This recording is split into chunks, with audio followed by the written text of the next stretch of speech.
Hi, I'm Liz Maynard at Purdue University Department of Horticulture and Landscape Architecture. I invite you to join me for a review of the no-till sweet corn project we did in 2020 at the Pinney Purdue Ag Center. We know some Indiana farmers are successfully producing sweet corn in no-till systems, and our goal is to develop and demonstrate workable systems at the research center so that we can be prepared to do further research on no-till systems with sweet corn. We actually started this project in fall 2019 when the rye cover crop was overseeded into a standing soybean crop on October 2nd. Soybeans were harvested just a few days later, and within a week, some rye was up. By April, we had a nice rye stand, and we moved ahead with the project. We wanted to look at a couple different ways of terminating that rye cover crop, and so there were 4 tillage treatments.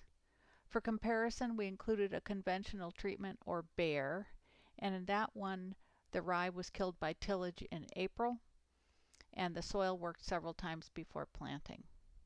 In the treatment called herb, we killed the rye with glyphosate on May 21st and no-till planted into the residue.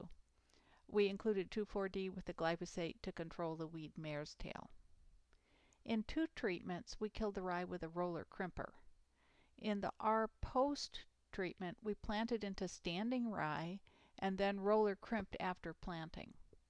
And in the R pre-treatment, we killed by roller crimping just right before planting. We had 2 sweet corn varieties, the 66-day bicolor catalyst and the 77-day bicolor flagler. Here's the field diagram. The main plots were the tillage treatments, and those were 30 feet by 50 feet, like that, or 12 rows across, 50 feet long. And then there were 2 reps of those tillage treatments. In each treatment, there were 6 rows of each variety. And the intended seeding rate was 20,600 per acre. That's our standard population for sweet corn. We have a Tracy sandy loam soil, and the fall 2019 soil test indicated no need for phosphorus or potassium. This is the timeline of activities, field activities for the season. After tillage in April, in the bare plots, we applied nitrogen in broadcast in May at about 50 pounds per acre, then additional tillage in the bare plots. We planted on June 9th with a JD Maximerge planter, roller crimping rye either just before or the following day in the roll treatments. We irrigated a little over a week after planting, side dressed about 60 pounds nitrogen per acre in late June, and then irrigated again in August. Then we harvested in the last half of August. For weed control, after the treatment to kill the rye in May, we broadcast full-time or acetylchlorinatrazine after seeding and before emergence, so just a couple days after planting, and then came back at the end of June with Callisto Extra, which is mesotrione and atrazine, as I said, at the end of June. Our biggest weather challenge this year was the dry early season. The large graph here shows the rainfall in the dark blue bars, the potential evapotranspiration in the yellow bars, and irrigation in these light squiggly blue bars. So from the end of May through mid-June, it was pretty dry, and we planted right around there. We probably should have irrigated before June 17th when we did to get better emergence.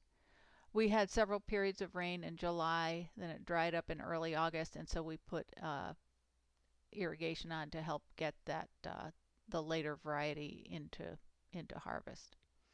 The small graph shows the accumulated rainfall in the dotted blue line, and the orange line there is the calculated soil water balance for the sweet corn. Temperature was a little above normal. You can see the growing degree days were above normal. accumulation for most of the growing season for that corn. We'll now take a look at what the plots looked like through the season. These are the plots in April before the bare treatment was tilled, obviously. And then this is at the end of May, a couple weeks before seeding. You can see the plots that had been treated with glyphosate and 2,4-D about a week earlier. The bare plots, which have been tilled a few times, and then the plots that will be rolled either before or just after planting. So the roller crimper we used did a nice job of rolling and crimping the rye. There's a view from the side. And then here you get a view from the back.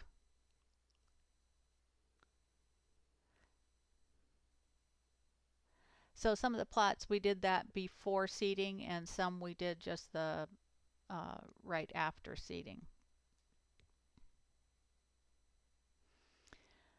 After seeding and before we rolled, this is what it looked like in the bare plots, the herbicide treated plots, the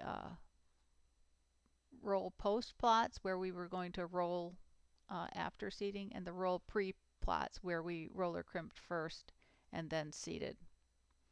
And then here's a closer view of what it looked like in the herbicide treated plots and the roll post plots. The first data we took was about emergence, and we took that one 9 days after seeding. By then we could easily see corn in the bare and the herbicide treated plots, but not so much in the plots where there was rolled rye. We did notice though that some of the rows in the bare plots had very poor emergence, and we realized that that was due to the way we had planted. We had planted too shallow in some of the rows in the bare plots. So just bear with me as I go into detail here about that on the next slide. In the bare plots, we had seeded 4 rows of each variety, so like this section of one variety, this section of the other variety, at about a 3/4 inch depth. And then for 2 rows of each variety, the ones that were on the outside of the plot, we used a deeper depth, about 1 1/4 inch, and that deeper depth is the same depth we used in the no-till plots. We had intended to use the center 2 rows of each pass as our data collection place for these bare plots, but as you can see from this graph, the emergence in those rows where we had kind of planted it too shallow was just really low compared to the rows that were planted at the deeper depth. So we decided to take all our data from these bare plots that were on the outside edge, the ones that were planted at the same depth as the no-till plots. So if in the pictures that follow you see some in the bare plots, there are some rows that don't look like they have very much corn in them, just realize that's not where we took our emergence or yield data, because we knew we had not seeded them at a proper depth. This is what it looked like 17 days after seeding. The bare plot, the herbicide treated plot, the rolled post, and the rolled pre. Where we were taking emergence counts here would have been in these 2 rows here and these 2 rows on the edge here. In this you can see close up, you can better see the relative size of the corn. It came up earlier in the bare and the herbicide plots, and it's larger, easier to see than these smaller ones in the rolled rye plots. If we go back to that date of the first emergence count, this is some of what we saw in the rolled rye plots. It appeared that the furrow, you can see it here and over here, just wasn't very deep at all in some places. We saw some seeds like this that were right on the surface that just didn't even get well buried. So even though we had the planter depth set to make a deeper furrow, and it did in some areas of those plots, in some areas it just didn't, and we didn't get seed buried very well. We also saw uneven emergence in terms of time. So here's a seedling that's just coming up, and then here's one where you already see 2 leaves.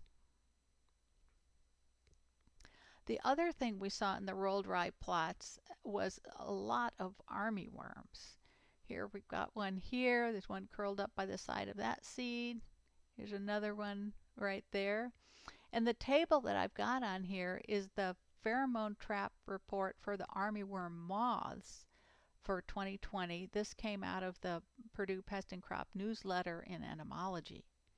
The row here is the Purdue Ag Center where we were doing our trial. And look at this, at the end of May they caught over 1,000 moths in the trap. And at the time of that catch, the rye that hadn't been killed was lush and green and probably an attractive place for armyworm moths to lay their eggs. And so by the time we were doing this count in mid-June, there were lots of those armyworm caterpillars around. We did not treat for them. We kind of wanted to see what would happen. We saw some feeding injury on the corn that was emerging like that. And after it had come up, and a week later, around on June 26th, here so you can see an armyworm feeding and some more signs of armyworm feeding, and we actually made some counts of how much armyworm feeding we saw on that date. The next slide, this shows results for emergence, and take a look here at this graph of percent emergence on June 18th. Our first emergence count. First, when we did the comparison, we compared the red bar, which is the bare plots, to the average of all of the no-till plots, and we had better emergence in the bare plots. And then we compared the herbicide-killed rye, which is the green bar, to the rolled rye, the blue and the orange bars, and the herbicide-killed rye plots had better emergence. And it was close to that of the bare plots. And then we compared the 2 rolled plots, the rolled post or rolled pre, and there was no difference in emergence between those on that first date. The graph below that emergence graph is our count of seeds on the surface. Remember that picture where I showed you the seed on the surface? And what this shows is the percent of seeds that were visible on the surface, and the 2 rolled rye plots had a lot more than the bare or the herb treatments. And again, that's because in some areas that a seeder just wasn't cutting much of a furrow through the rye residue and through the rye roots. The other graph we have on here is how many seeds were eaten, and this is actual seeds, not the chewing on the leaves, but where the actual seed kernel had been eaten. But we didn't see any difference among the treatments for that. The table here shows those emergence counts that I mentioned on the previous graph, and also additional emergence counts from June 26th and July 2nd. As well as the number of plants chewed, presumably by armyworms, on June 26th. The main point here is that the bare plots performed the best. They had faster and higher emergence than the no-till plots averaged together, and especially early on. They had less seed on the surface than the no-till plots, and less chewing of the leaves than the no-till plots. The no-till plots where the rye was killed with herbicide were not that much different than the bare plots, and had better emergence, less seed on the surface and less chewing than the rye plots that had been rolled either before or after seeding.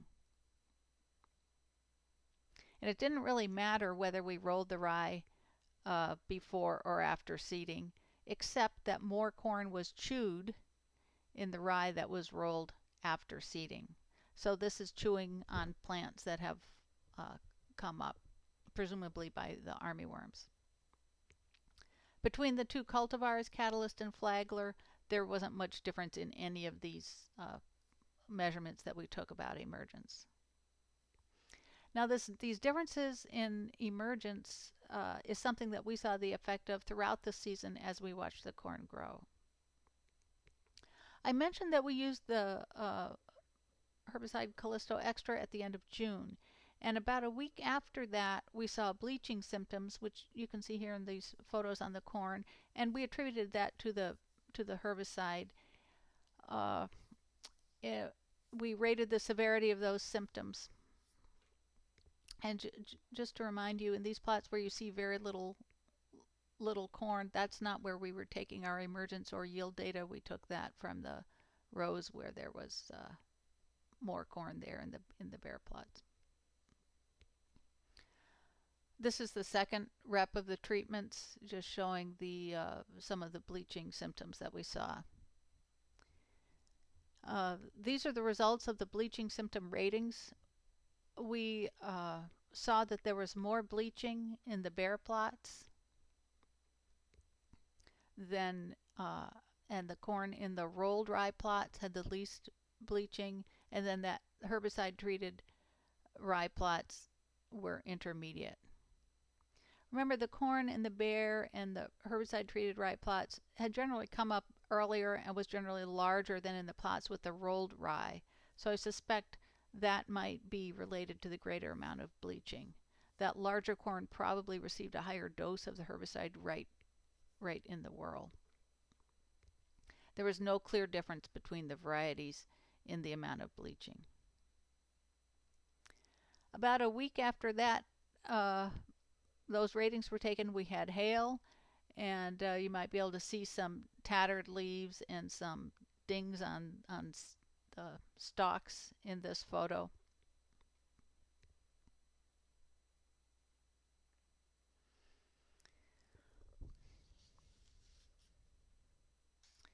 And then by July 17th, the bleaching symptoms have faded quite a bit. Both the bare and the herbicide killed rye treatments are starting to push tassel. And then this is the second rep at that same time. On August 13th, we were getting ready to harvest the early variety, but on August 10th, just a couple days before this photo was taken, we had a derecho wind event that caused some lodging and some breakage. It appeared to be a little worse on Catalyst, and we did go ahead and take some measurements on that. This is the second rep, just showing some of the lodging that we saw from that wind event. So we took data on that lodging and the breaking when we were doing the harvest a few weeks later, and what we saw from that was that the bare plots had less lodging than the average of the no-till. The herbicide rye plots had less lodging than the rolled rye plots, but there wasn't a difference between the two rolled rye plots.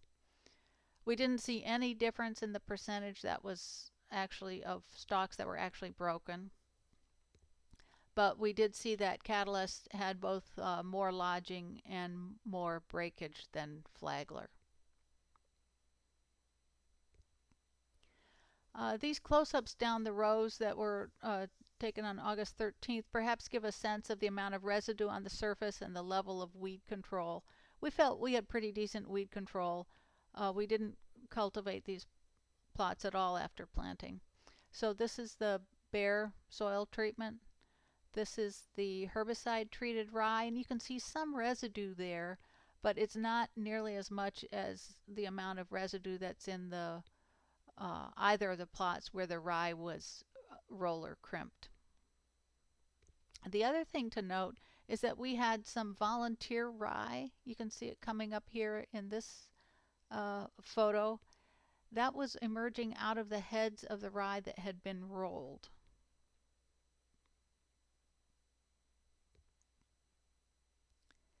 These graphs show the progress of the corn silking.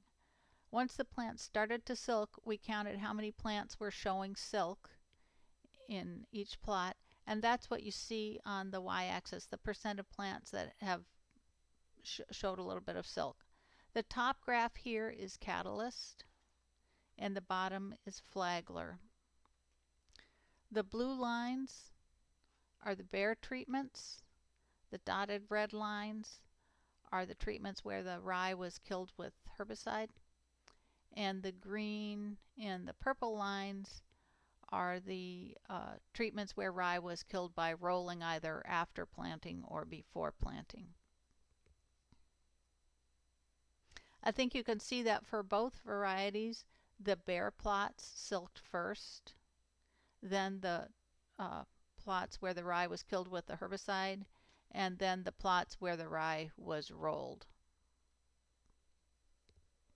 And you can see a similar story in this table just by looking at how many days it took to get to 50% silk and how many days from planting it took to harvest. The bare plots were the first to silk and the first to be harvested. The herbicide-killed rye plots were slightly behind the bare, and then the roll post and roll pre plots were both about a week behind the bare plots. Probably these differences are related to the timing of emergence. We did see plants emerge more quickly in the bare plots and the plots where rye was killed with herbicide than where the rye was killed by roller crimping. Catalyst is an earlier variety than Flagler, so it was no surprise that it was about 6 days ahead in silking and about 6 days ahead in harvest. So what did we see in terms of yield? We harvested all of the top ears from every stalk in the rows we harvested, and then we determined whether those ears were marketable or unmarketable. So we probably picked ears that if you were doing this on a commercial basis, you would just leave in the field. Ears that were underdeveloped or young, like those you see in these lower pictures, would have been considered unmarketable. Any ear that had smut on it was unmarketable, and then we had a few that were unmarketable for other reasons. The marketable ears we divided into fancy, which is a somewhat subjective rating of just appearance, and not fancy. This is an example of what ears of Flagler looked like in the bare plots, plots where rye was killed with herbicide, plots where rye was rolled after seeding, and plots where rye was rolled before seeding. The tillage treatments did influence yield in terms of marketable ear number, shown in this column. There were more marketable ears in the bare plots than in the no-till plots averaged together. The no-till plots on average produced about 77% of the bare plots. On a per acre basis, these numbers would translate to about 1,200 dozen marketable ears in the bare plots. The number of marketable ears per plant was similar in all the treatments. No statistically significant difference. The tillage effect on ear number seems most probably related to differences in emergence, not only total emergence, but also how evenly the corn came up. Catalyst and Flagler produced similar numbers of marketable ears per plot, but Catalyst had a slightly fewer marketable ears per plant than Flagler. We also saw differences in ear quality. One way to look at that is what percentage of the marketable ears were fancy. That's shown in this column. The bare plots had a lower percentage of fancy ears than no-till, the average of all the no-till.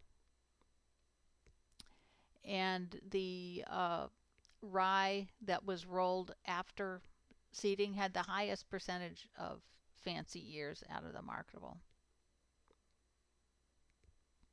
There was no difference among the treatments in the percentage of all the ears that were marketable. If we look at why ears were not marketable, the no-till treatments had a higher percentage of ears that were undeveloped. The herbicide-treated rye had a higher percentage of ears with smut than the rolled rye. And if we look at other reasons for ears not being marketable, there was no significant difference among the treatments. Flagler generally had a higher quality ears than Catalyst based on these counts. We did also measure ear length and diameter, and we took ratings on husk cover and tip fill. For the ratings, 5 is the best, so I mean the best cover, husk cover, ear filled all the way to the tip, and 1 is the worst.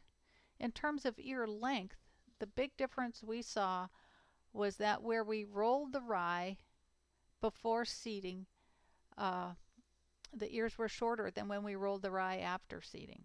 I don't know why that might be. The bare ears were slightly narrower than the ears from corn in the no-till treatments. The ears in the bare plots also had slightly less husk cover than the average of the no-till treatments. And the ears from the rolled rye plots had better husk cover than the ears from the herbicide-killed rye plots. We didn't see any difference in tip fill among the treatments. In terms of the two cultivars, Catalyst had longer and narrower ears than Flagler, but on Catalyst the husk cover was not quite as good as on Flagler. We made observations on pests and diseases, but other than the armyworm feeding that I showed you earlier, we didn't take a lot of data. Corn smut was quite common. We saw it on all parts of the plant. On the ears, on the tassels, we also saw it on the stalks. The location seemed to vary depending on the treatment and the variety, probably because the corn growth stage when that smut was infecting varied among the treatments. We saw corn earworm. We did not treat for that, and so we saw the we were seeing caterpillars, and we saw them more often on Catalyst in the bare ground treatment. That was our earliest harvested plots, and so I suspect it was quite possibly related to the timing of the moth flight and the timing of the corn silking. At our last harvest, we saw some of this. Can you see that little denting on that kernel? That's possible that that's stink bug damage. They can feed through the husk of the corn and cause that little denting or sunken area on the kernels. The final thing I'd like to share with you is what we saw after harvest. The plots were mowed off, the corn was mowed off soon after harvest. These photos were taken in November. You can see in the bare plots, we still have quite a bit of bare soil there. These are the herbicide-killed rye plots. But then look at these plots where the rye was killed by roller crimping, either after planting or before planting. There's practically a solid stand of volunteer rye in there. That's the rye that had reseeded itself. So it could become the next cover crop if you wanted it. In summary, what we saw this year, yield was lower in the no-till plots, especially where we had the rolled rye plots. I suspect those yield differences were likely due to differences in emergence. There could be other things going on as well. The emergence was best in the conventional tillage, next in the no-till with the herbicide-killed rye, and then in the no-till with the rolled rye, whether it was rolled before or after seeding. The emergence difference is partly due to problems getting the seeder to cut a good furrow at the proper depth to cover the seed well. It could also possibly be due to differences in soil moisture and or temperature. No-till with the Rolled Rve delayed the silking and the harvest about a week compared to conventional tillage, and it didn't matter for that if we rolled before or after seeding. Both the early and the main season cultivar responded similarly to the tillage treatments. So what's down the road for this no-till sweet corn? We plan to continue developing and studying the system, definitely. We plan to get that planter set up so that we can create a good seed furrow at the proper depth. A quick test that we did just this last fall suggested that adding weight to the planter units will help with that. We'll be ready to irrigate soon after seeding if needed, so we don't have problems of dry soil interfering with emergence. I think these two things will help us overcome the emergence problems that we saw this year. When we get emergence worked out, we can get a nice stand of sweet corn, then we'll be able to look into other issues. What types and varieties of cover crop might work best? How can they best be managed? Does it matter which sweet corn variety we grow? Will it be necessary or possible to change our insect disease or even weed management when we're using these no-till systems? And what about nutrient management? I think there's just a lot of potential for no-till sweet corn. We know people are doing it successfully. We know that cover crops provide a lot of benefits, and we'd like to help make it a viable production system for growers in Indiana. So thanks for joining me on this look back at the season. If you have questions or comments, please don't hesitate to contact me at the email or phone number here. Thanks.